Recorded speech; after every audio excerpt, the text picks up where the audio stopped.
Sí, señor.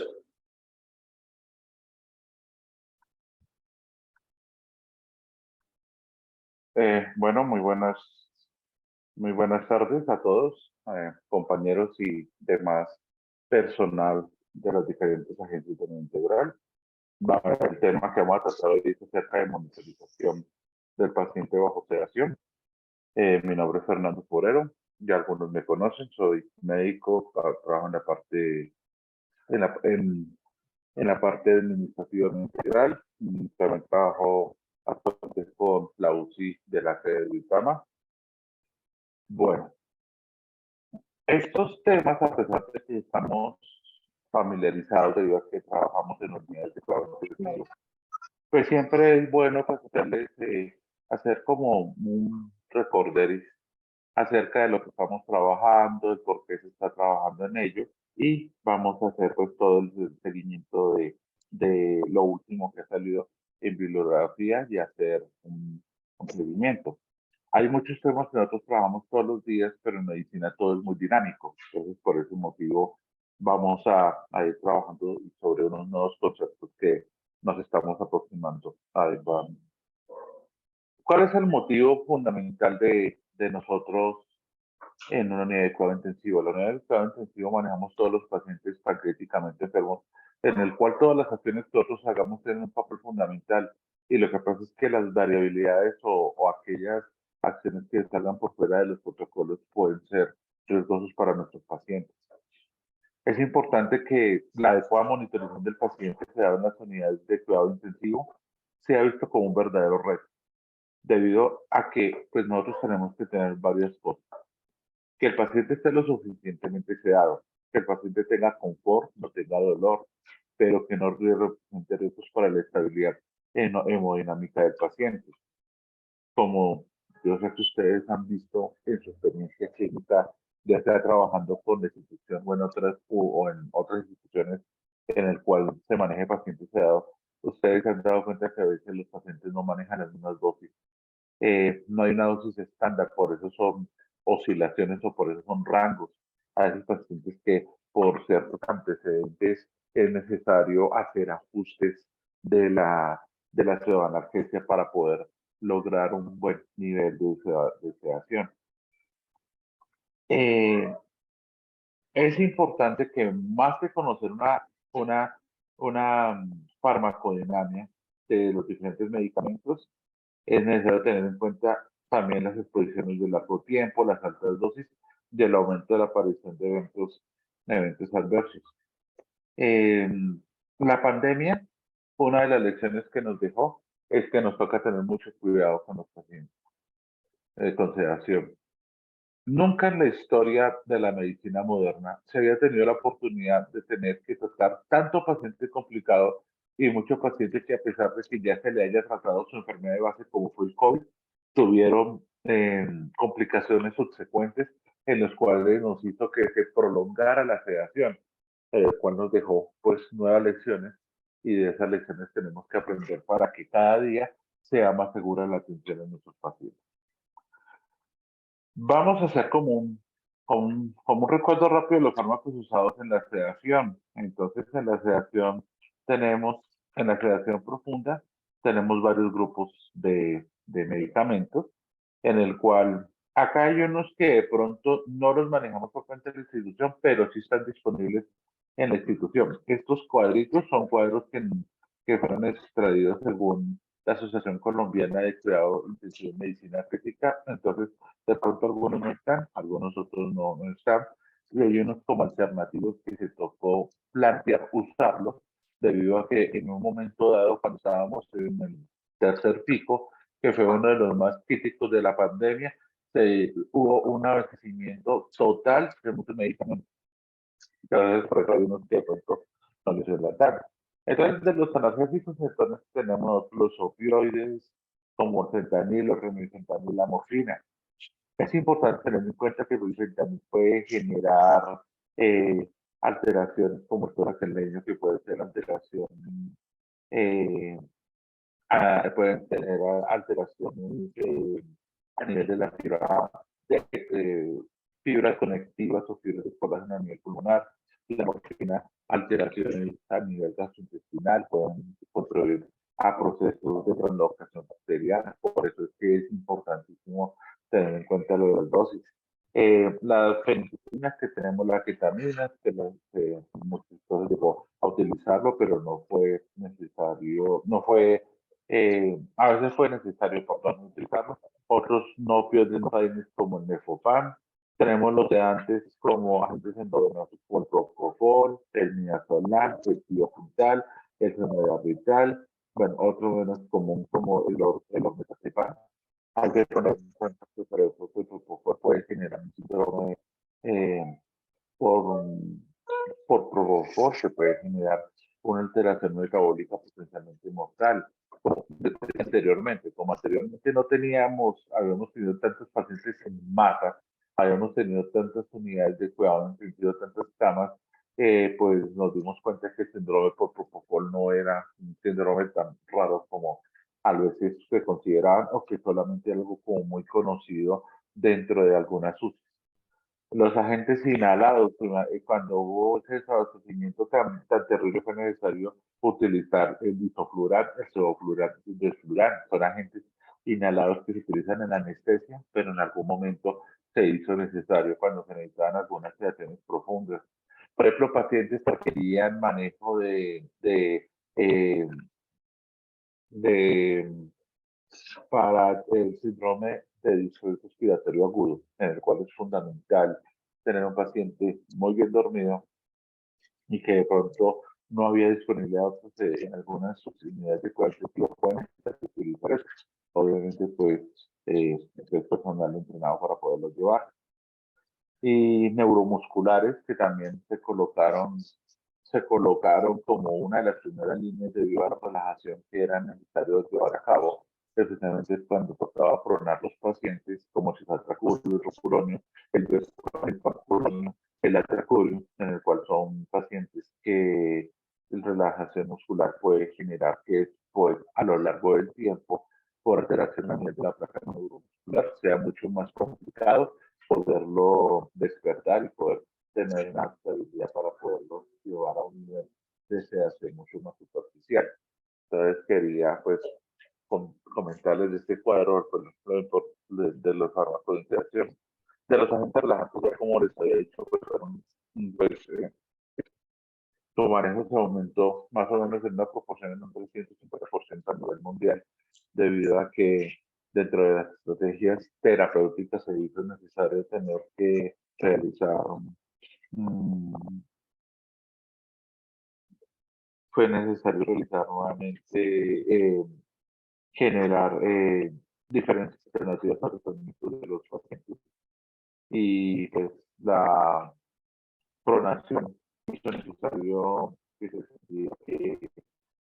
tendría que generar una pronación y para ello pues, se tenía que relajar al paciente para poderlo pronar, para poder generar una relajación y para poder llevar una terapéutica coadyuvante en manejo con pacientes con SARS. Otros pacientes, otros sedantes para fase de transición, como la desmetomidina, la clonidina, el lorazepam, la melatonina, el ácido valproico, el fenobarbital. De este quiero tomar especialmente los alfados agonistas de la desmetomidina. La desmetomidina es el medicamento que se maneja principalmente para la sedación consciente, pero que es un medicamento que tiene que tener muchas precauciones debido a que puede generar eh, riesgo de bradicardias en aquellos pacientes, especialmente cardiópatas, pacientes que tuviesen eh, algún tipo de alteración de la cardioconducción. Entonces, por eso es importante tener en cuenta esta supervisión, de supervisión es una supervisión global en este tipo de pacientes.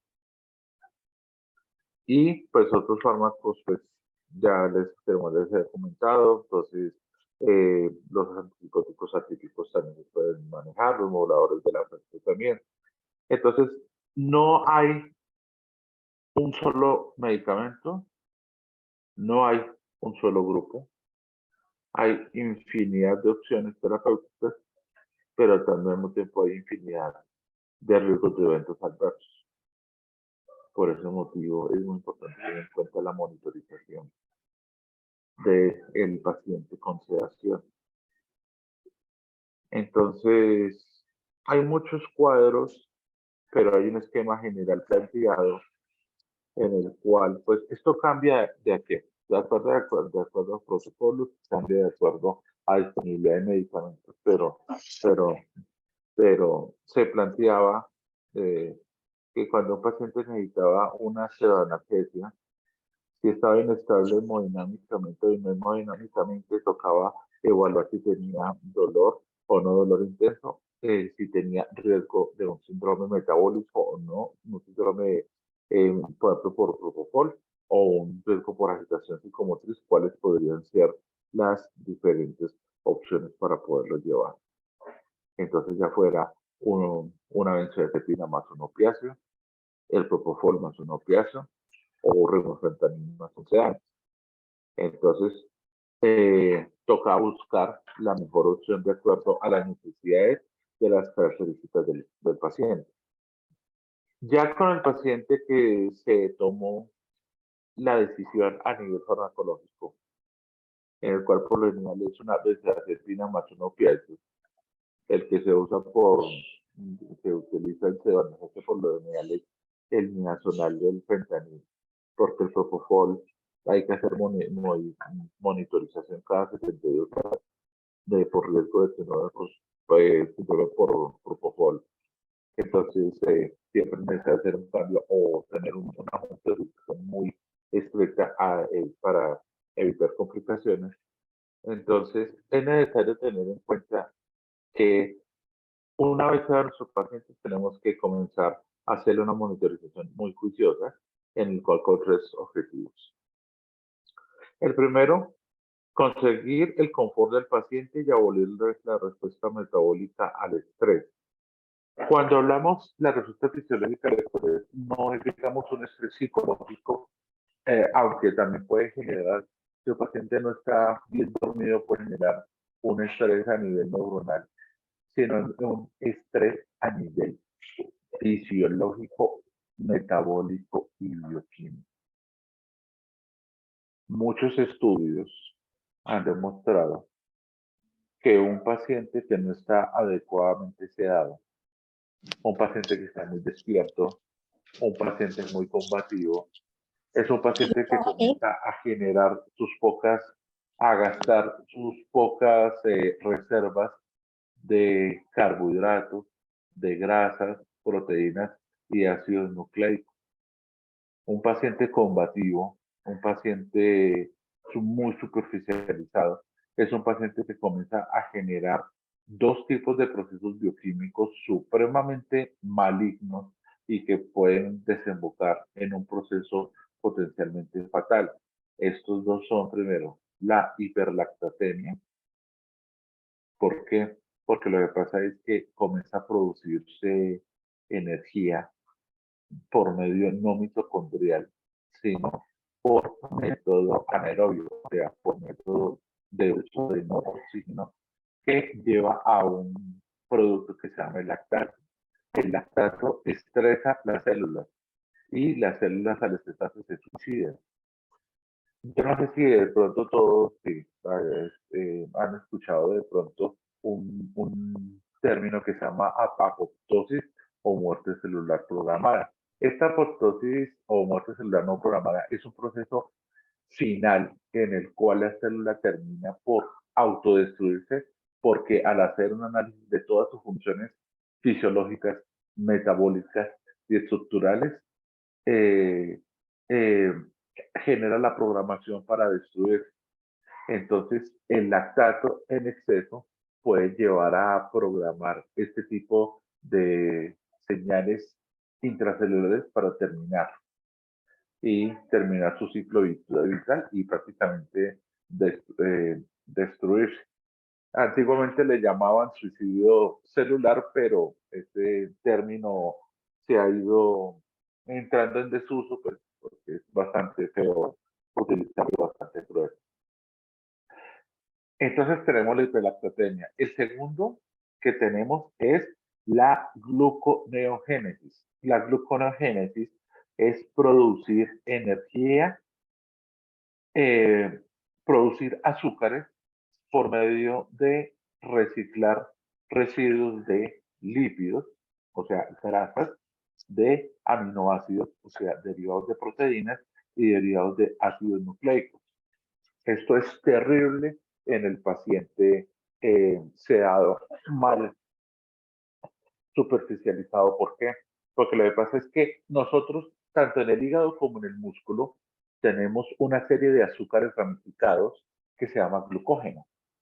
Dependiendo de la contextura y de la masa muscular que tenga el paciente, puede durar esa reserva, esa disponibilidad de ese glucógeno entre 24 a 48 horas.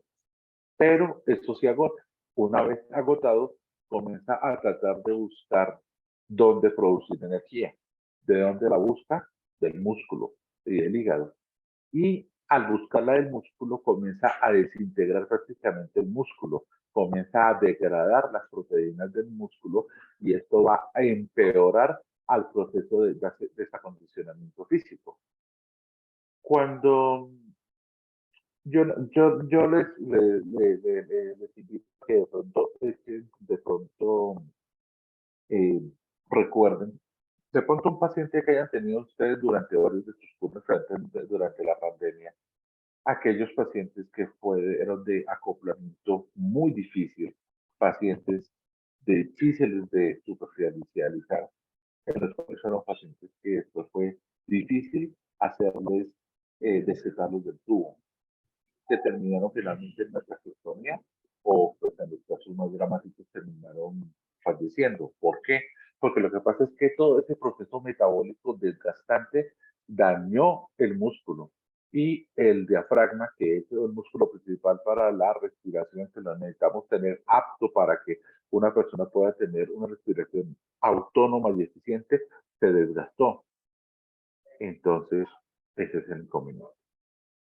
Segundo, de la razón de la monitorización, que el paciente tolera adecuadamente las técnicas necesarias para su tratamiento.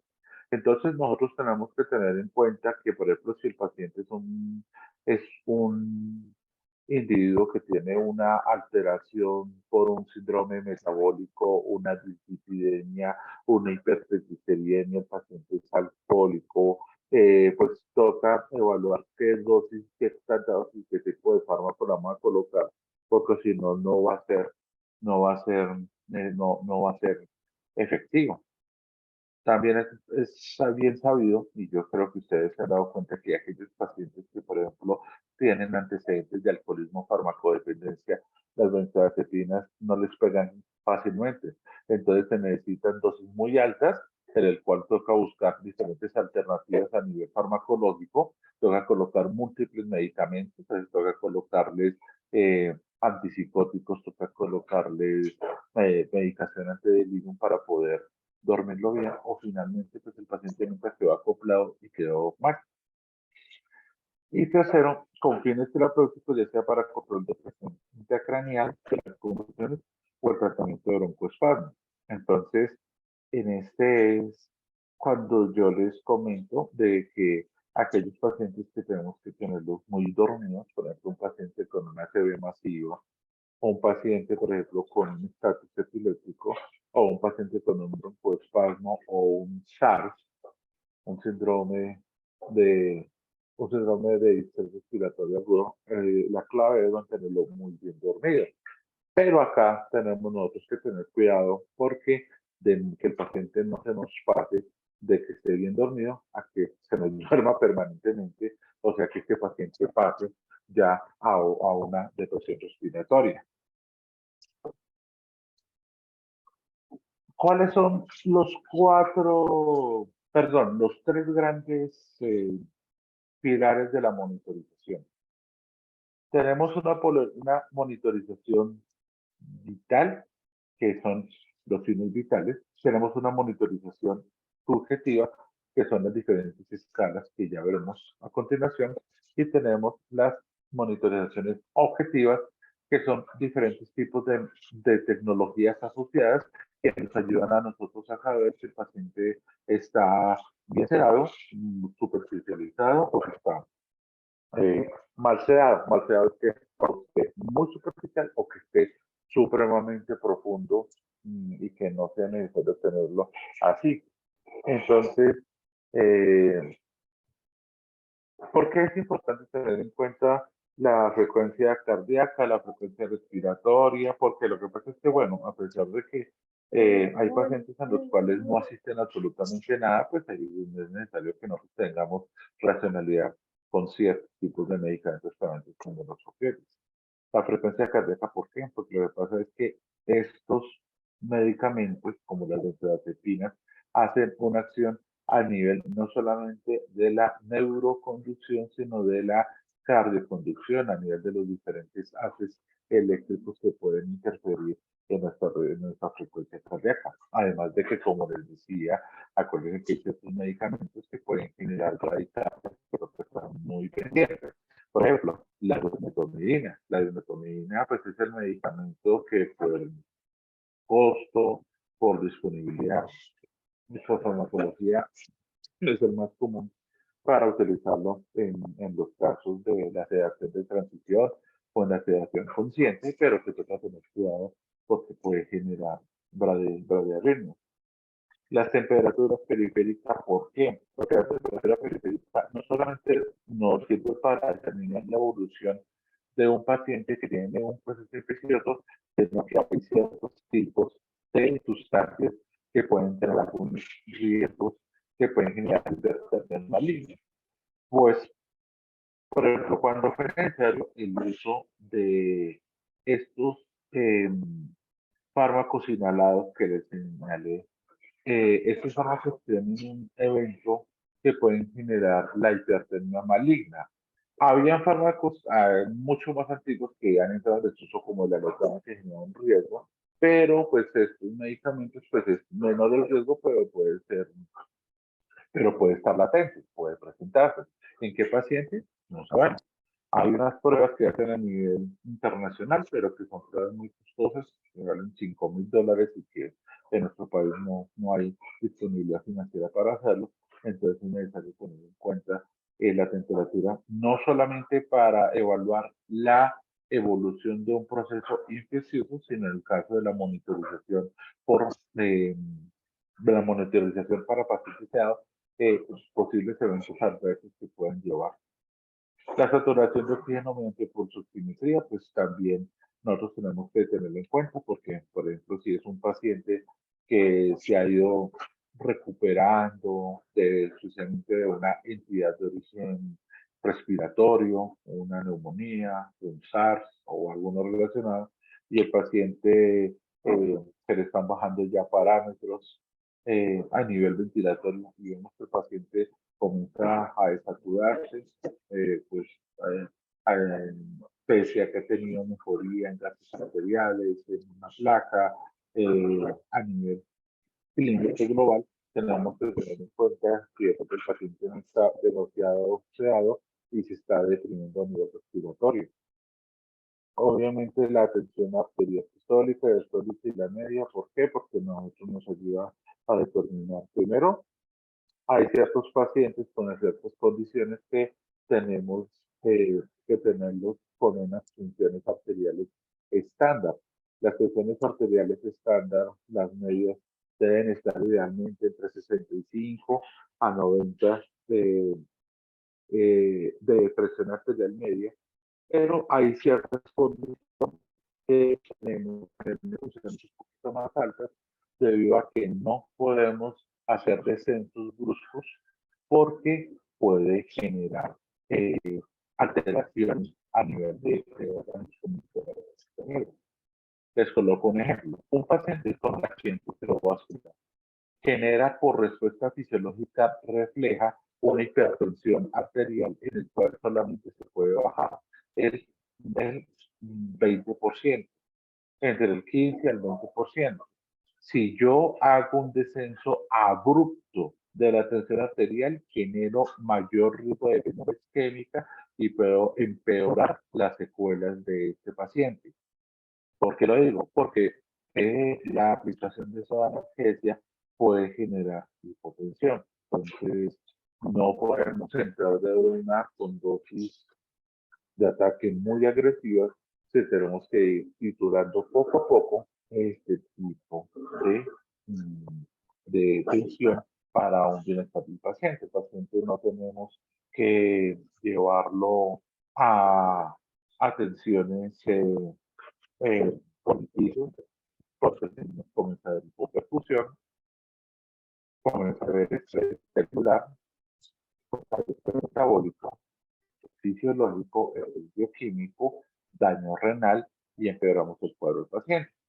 Y pues los latidos son mucho pues, por la frecuencia cardíaca y por la monitorización electrocardiográfica que tenemos que llevar a cabo.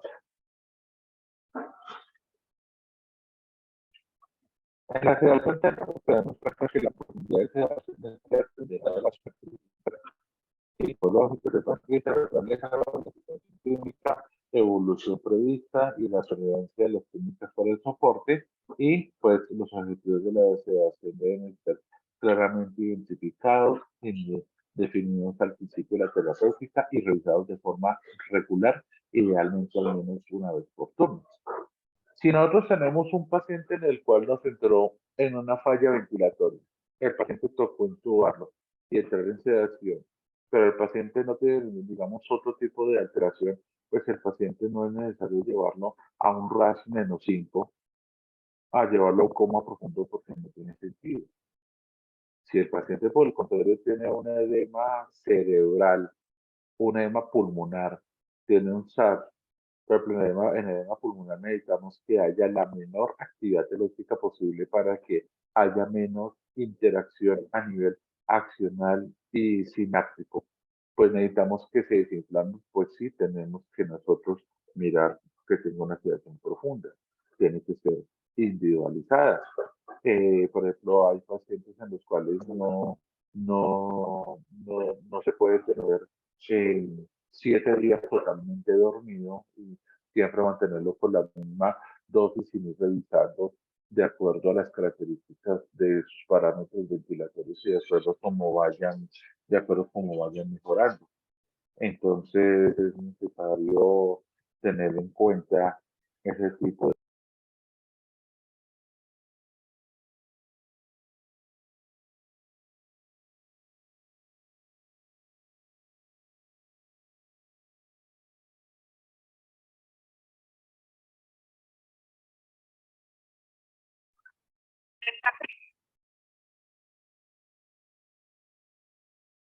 Sí, señor. Qué pena, creo que se me fue la señal un momentico. Bueno,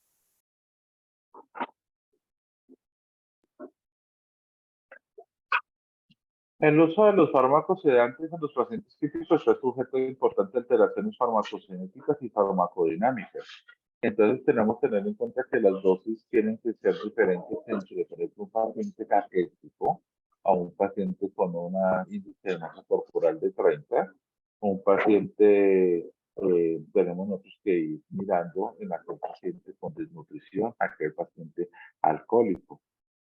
Eh, entonces, tenemos también que tener en cuenta que a veces es angustiante tener un paciente que esté mal, un paciente que esté muy enfermo.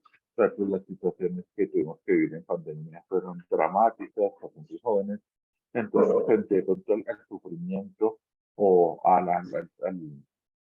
eh, se generan dos tipos de situaciones, infrasedar o suprasedar el tratamiento, o sea, se arma mucho o se arma muy poquito por las razones que ya les he explicado.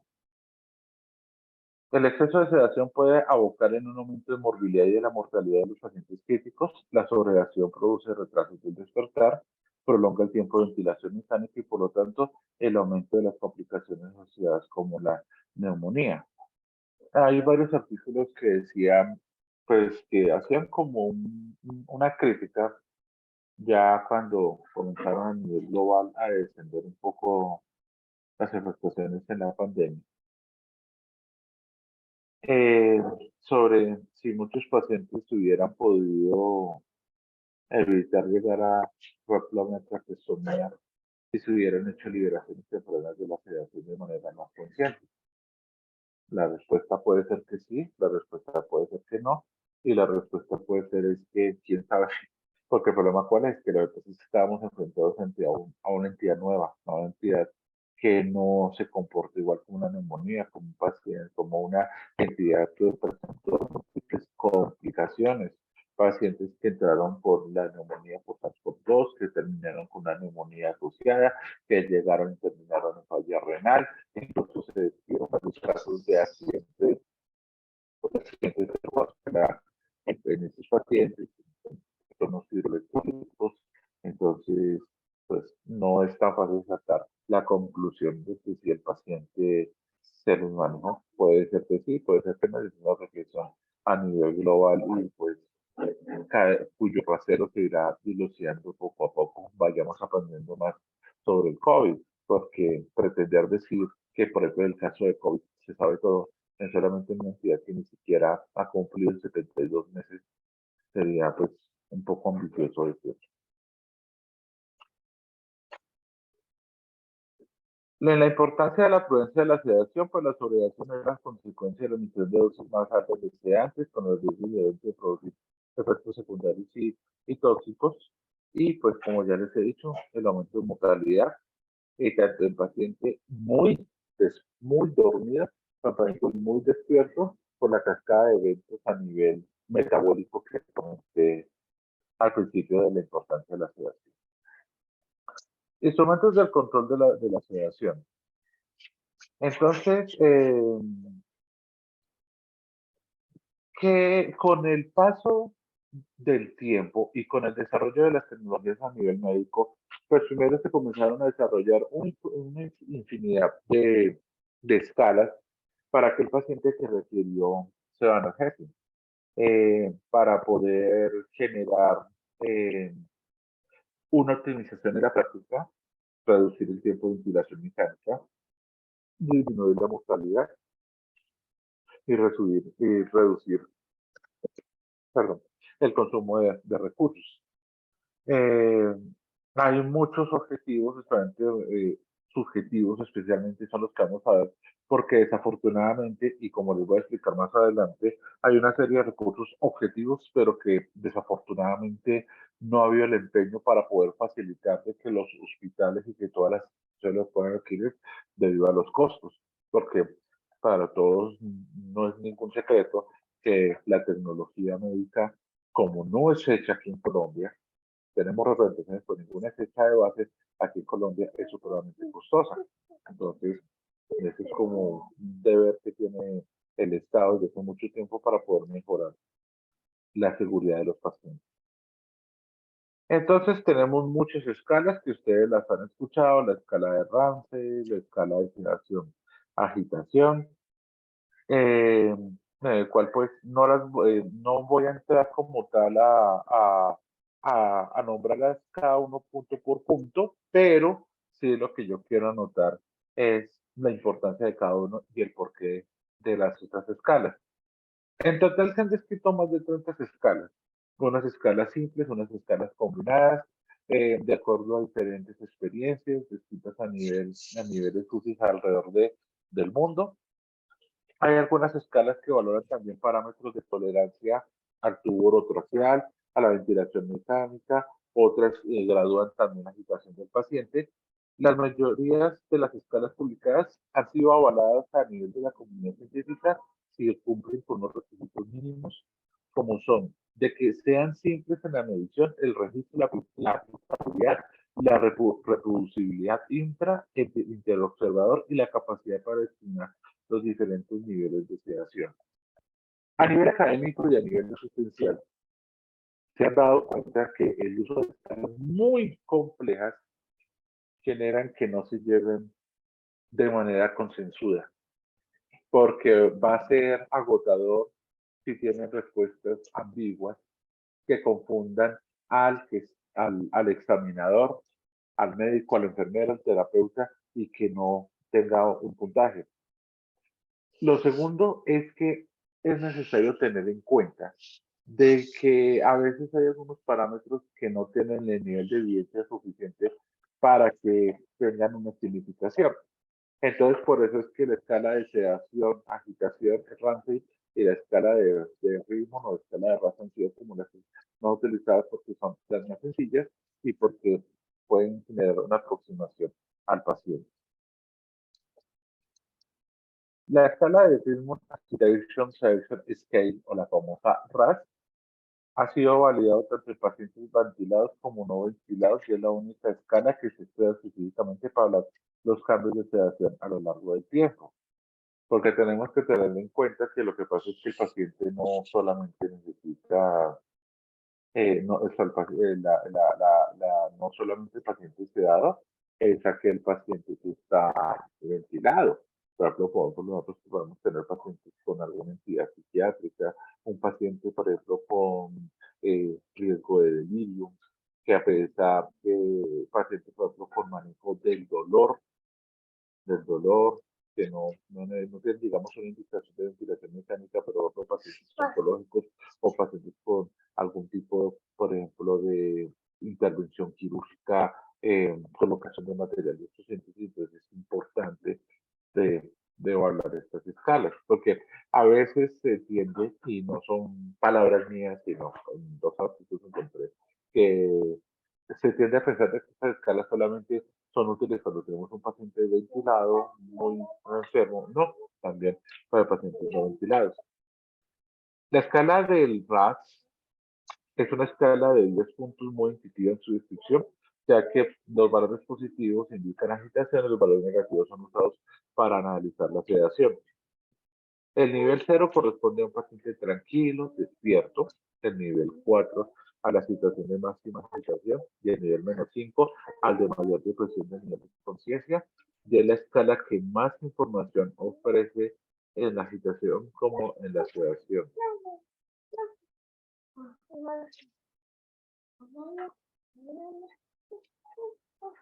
Entonces, ¿por qué ha sido una de las escalas predilectas? Porque en este paciente nosotros nos ayuda a determinar los estados de conciencia,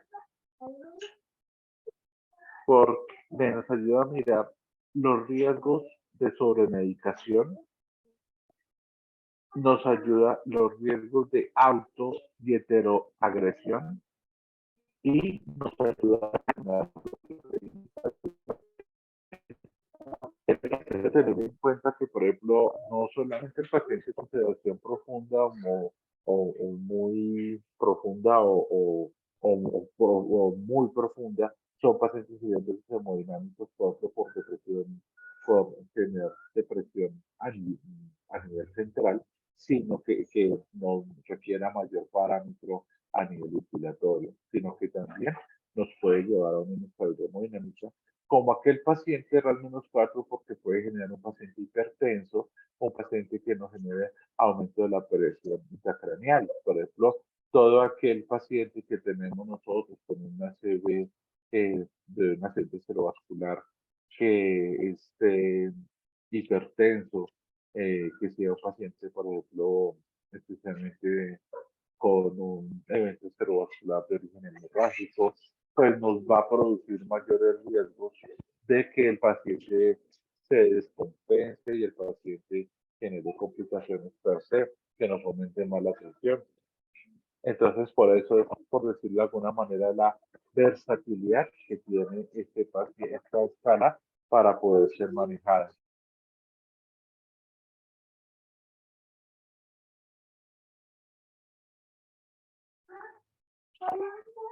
Entonces, esta es la utilidad de la escala. Yo sé que estas escalas las hemos visto, pero yo quería comentarles y por lo que me parece una escala muy interesante en ese sentido. En medicina han creado escalas absolutamente para todo, pero a veces, desde el punto de vista pragmático, es necesario tener en cuenta qué sirve y qué no sirve. Pueden haber infinidad de factores de medición que finalmente no tienen ningún tipo de habilidad. También tenemos que nosotros evaluar el delirio. Yo no sé, por ejemplo, si pues, estoy manejando en todas las unidades, porque a veces yo me doy cuenta que no le está la aplicó.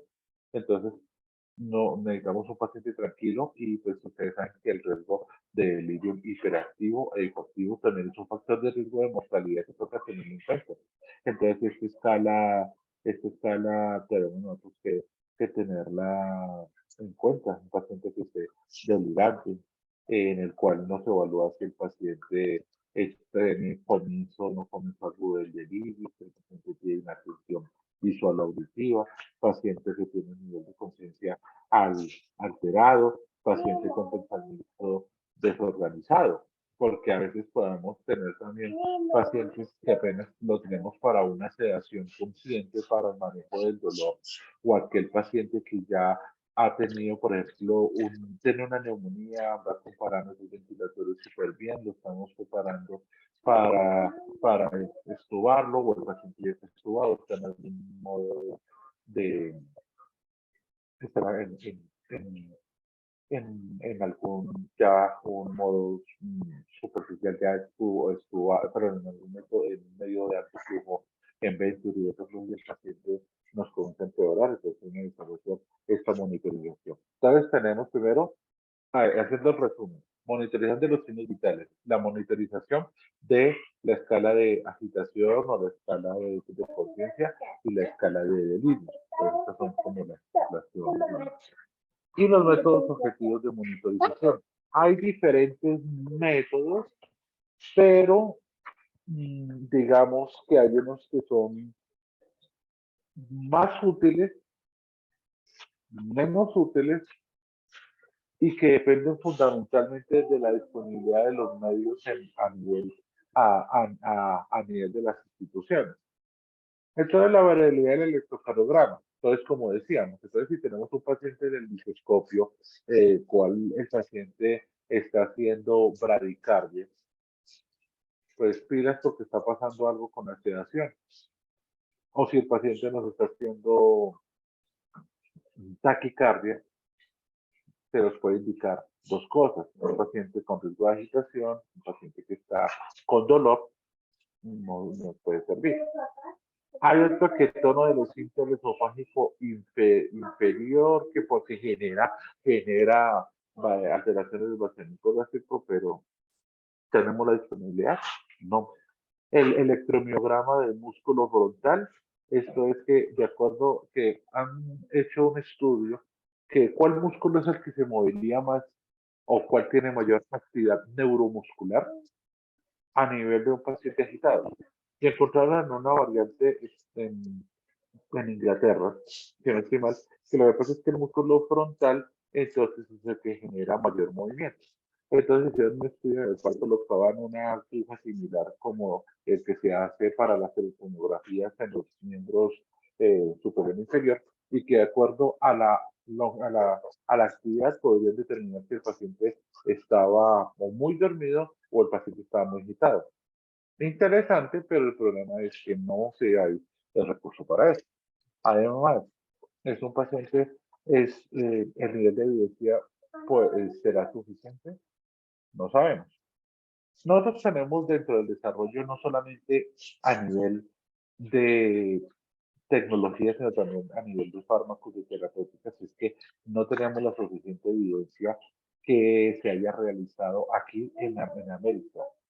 Y en América, no digo Norteamérica, sino digo de Río Bravo para abajo, desde México para abajo, acerca de cuáles por nivel de evidencia podrían ser útiles y que si tienen útiles y son útiles y tienen un buen nivel de evidencia, poderlo exigir a los sistemas de salud para que les ayuden a las diferentes instituciones, tanto públicas como privadas, para que puedan adquirir aquellos recursos que nos puedan ayudar a mejorar.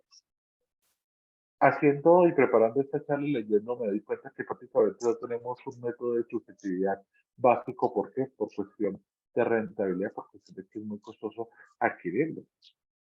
Y estas tecnologías deberían facilitarse para brindar una atención más segura. ¿Por qué?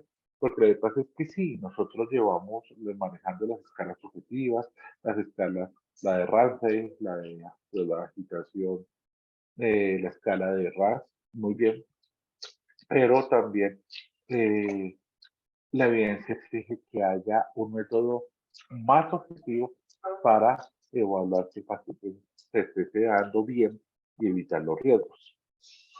Ya el otro, el electroencefalograma, que es el último que les voy a hablar, ya lo tienen algunas instituciones en Colombia, pero que no está generalizado y pues estuve preguntando sobre la disponibilidad, pero no es difícil para mirar y es el más confiable porque las ondas cerebrales son las que nos indican si el paciente está sedado o no está sedado. Hay otros que son los métodos de detección hormonal. Entonces, si el paciente secreta mucho cortisol de ACTH, quiere decir que son pacientes que están muy despiertos o si están menos despiertos tienen menor secreción. Pero el problema cuál es? Que por costo-beneficio no son viables. Además de que muchos laboratorios en muchas unidades de cuidado intensivo básicamente no se pueden tener a la mano, entonces toca mandarlos a un laboratorio de referencia, lo que implica la demora en la obtención del resultado, y una vez llega el resultado, pues lo que pasa es que no podemos tomar nunca determinación, entonces queda un número, un número, una variable numérica, pero que no nos va a ser útil al final de cuentas. Hay una monitorización que llama monitorización BIS. Esta es una valoración de bioespectro cerebral. Entonces, ¿qué se supone? Que se supone que aparte de que ya evaluamos al paciente que está con analgesia, que está con sedación, el paciente aparte de que se le ha hecho su graduación de acuerdo a la escala RAS, de lo que estamos buscando, se podrían buscar esos valores BIS, que es evaluar cómo tenemos que manejar la analgesia y que va de un puntaje desde 0 hasta 100. En ese puntaje BIS, entonces el paciente está despierto. Si el paciente está despierto, nos da para 100 puntos. Si tiene una sedación ligera, nos da para 80. Si se nos da para una sedación profunda, nos da para 70. Una anestesia general en 60. Una hipnosis profunda 40. Una supresión 20. Y un silencio cortical, o sea, totalmente en coma, da de 0.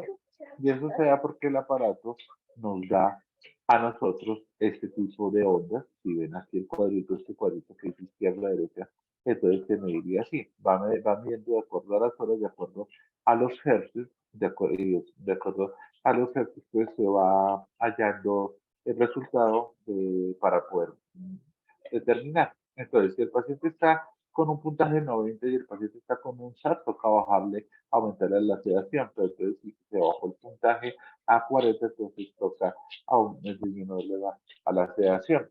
Y esa indicación de monitoreo, pues, de ese monitoreo no invasivo porque se colocan una especie de electrodos a nivel de la cabeza, entonces nos van dando estas ondas. Y que debería darse en toda entidad, pero especialmente en cuáles. En el trastorno agudo de la conciencia, en la lesión cerebral aguda, el estado epiléptico, las hemorragias, las sospechas de crisis epilépticas que no estén controladas. O sea que el paciente tendrá un estatus epiléptico que no se pudo controlar, se tuvo que asegurar la vía aérea, el paciente se intubó, el paciente se durmió y sin embargo se encuentra que tiene ondas cerebrales muy activadas, entonces también nos ayuda para determinar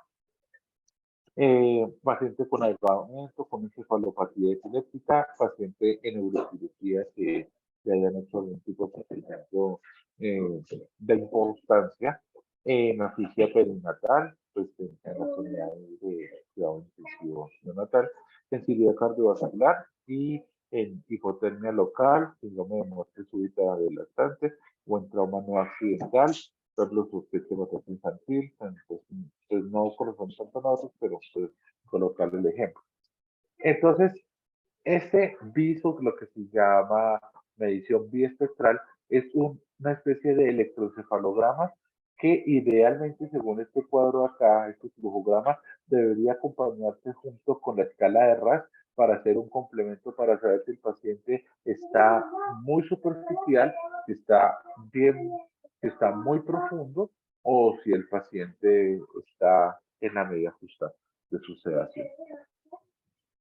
Eh, pues esa medición biespectral o la medición objetiva se hace de acuerdo a diferentes niveles que necesitemos. Entonces, si el paciente está despierto y tiene mayor o igual a 20 Hz, quiere decir que el paciente está, está despierto, si está con una sedación está mayor a 15 o un poquito más a 15 Hz, que sería como la sedación consciente o con sedación de transición.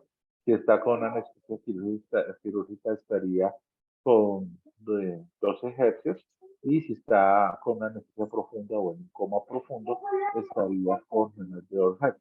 Estas ondas que acá que se ven letras son, pero la letra beta, la letra alfa, la letra delta y la letra delta son las diferentes ondas que se ven en un electroencefalograma eh, eh, en un encefalograma para mirar la actividad cerebral. Y esto se extrapola otra vez, mostrándoles otra vez este cuadro a esta determinación de ondas para poder saber. Ese es el objetivo de que en algún futuro próximo se pueda tener. Y pues se los comento por qué, porque si de pronto no es que eso sea ciencia ficción o que esto sea no, ya lo hay. Y después esperemos que de pronto podamos en algún momento tener esa tecnología, y por eso yo quería comentar. Entonces, el índice BIS, este que les digo, pues es un método que es indispensable en unidades de trabajo intensivo porque, con un entrenamiento muy básico, un médico no neurólogo o el personal de enfermería pueden también entender de acuerdo a la actividad cerebral y de acuerdo a la actividad cerebral si el paciente está bien dormido o no está bien dormido, bien sedado, para poder cumplir con los objetivos terapéuticos con el fin de tener dosis más aproximadas de sedoanalgesia para evitar complicaciones y para evitar de tener eh, alteraciones que puedan producir aumento de riesgo o prolongación de la estancia, alteraciones metabólicas y tratar de disminuir en lo máximo que sea posible la mortalidad en estos pacientes. Entonces, básicamente, eso era lo que quería hablarles. Espero que haya sido de su agrado. Fue un gusto haberlos tenido en esta charla.